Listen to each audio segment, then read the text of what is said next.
Welcome to another Phaeton video. Today with another problem, and it's really strange since I'm doing these Phaeton videos. I had the third problem now in 12 weeks.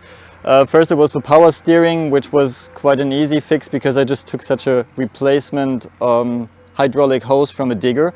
That was like 30 euro to fix that. Although the workshop quoted me with 6.5K for a new steering rack. Then I had the problem with the air suspension, like you could see in the last video. So the front was just on the ground basically, or just driving on the bump stops. The problem was that the links slipped off the joint, so I bought new links, but I had to buy them with the sensors, so it cost me 50 euro for two sensors with the two links, but I only replaced the links. So this time the problem is the engine control light. So what exactly happened? I was driving at the weekend and suddenly the car was beeping at me, and not just once, it was constantly beeping at me as if the problem was reoccurring. And the engine light went on, and I just stopped in the next village, switched the engine off, switched it back on, everything was fine again. Problem was also when the car was beeping at me, when the lights came on, it was in limp mode, so it was reducing power, and I had a trailer at the back, so it was not really very good. So after restarting the car, everything was fine again for the next few kilometers, and then shortly after it just came back on again. But this time it was not constantly beeping at me, it was just beeping once and the light stayed on and the car stayed in limp mode.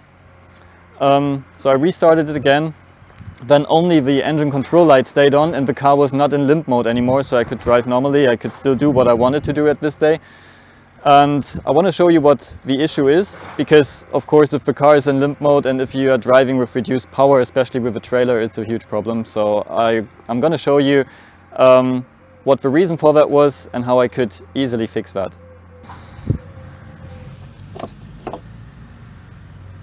So actually it's quite a good opportunity to clean the engine bay again a little bit. So this is the all clean product from DIY Detail, and I will show you this here. So really nice product to clean up your engine bay and to get rid of lots of greasy things, and you can get a nice finish in your engine bay with this. So check it out with the link below. It's really nice products for a reasonable price and really good performance, so I'm always using them on all of my cars. So this is the engine bay of my 3-liter diesel VW Phaeton, the well-known Audi engine, 233 horsepower, so it's the first facelift of the Phaeton.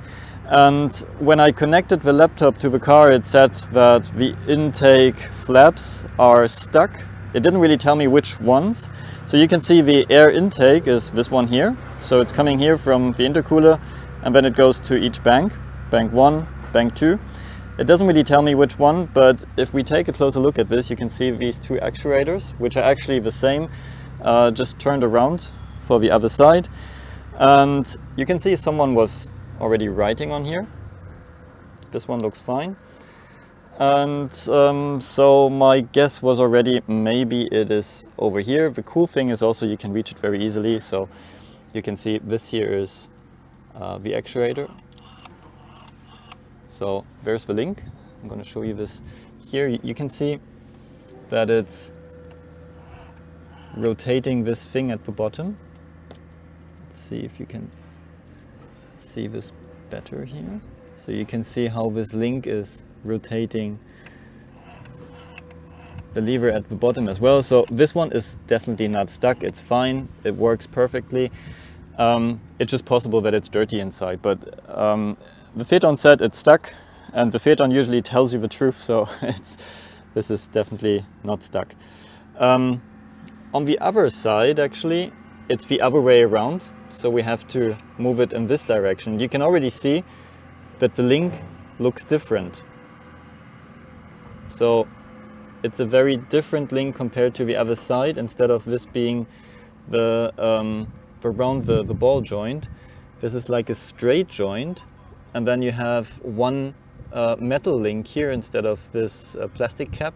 And here you can see this white part, and I'm not sure if you can see that exactly, but there's a structure on it and it looks like it's 3D printed.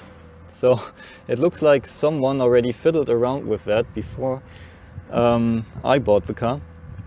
and I just saw this, and the problem here is that actually this 3D printed adapter they used for this here is rubbing on this metal. So you can actually see the tracks there, and you can also see how this 3D printed part is actually rubbed down. So I'll try to bring it up here, maybe you can see it better.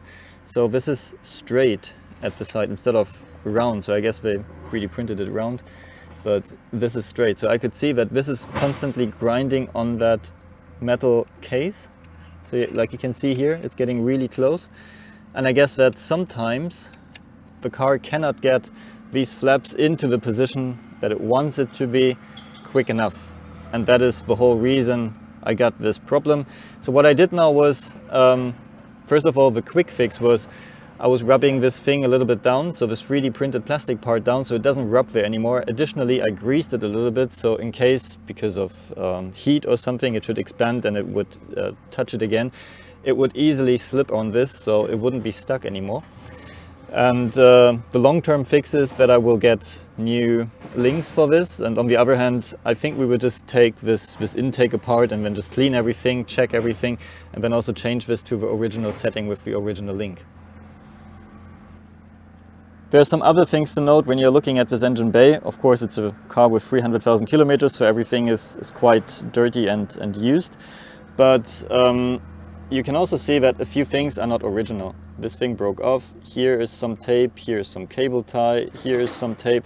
So these are all red flags. You don't really want to see this. Also, such a clamp here is not original. Also this, you can see that all of these little hoses of the cables are breaking here. This is just because of age and because of all the heat here.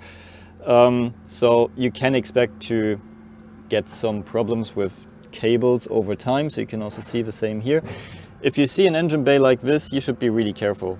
But I know what I have here because the reason why there are some not original things is because they changed these flaps before already. This is also why there's a different motor on here. That's why there's a different link on here. And they put the stuff back together and then not with the original clamps. But I'm already driving the car for 100,000 kilometers now with this. It's not a problem. It just shows you that someone was already working on this and I would do it differently. So when we take it apart, I would change that. I wouldn't use any of these non-original clamps. So, and also this tape, so I was putting this tape on, so that's usually what I do when I'm buying a car. I'm going through all the stuff, I'm looking at the engine bay, how does everything look like, and then where are potential problems. For example, also these rubber things here, does anything rub on something? You can see, for example, this cable here is rubbing on that hose, so that paint is coming off, but that's not really a big issue. And you have many other small things. For example, here this cable is rubbing on this fuel pipe, so that's the fuel pipe which is going from the injector back to the tank or back to the filter. And you can also see that this is rubbing on each other. So I just want to be aware of all these things so I can protect them. So I can use some tape or some rubber here to protect these things from each other. So the same thing with this here. So the design cover of the engine was pressing on the wiring loom here. So that's why I used some foam and some tape for this. So just be aware when you're driving or when you're buying a car, look out for these things, question why this is there and what might have happened to the car before. So as you could see, lots of small, tiny little details create huge issues, but actually it's not very complicated to fix these things and you don't really need a lot of money if you know what's going on. So I hope you enjoyed this and see you at the next video.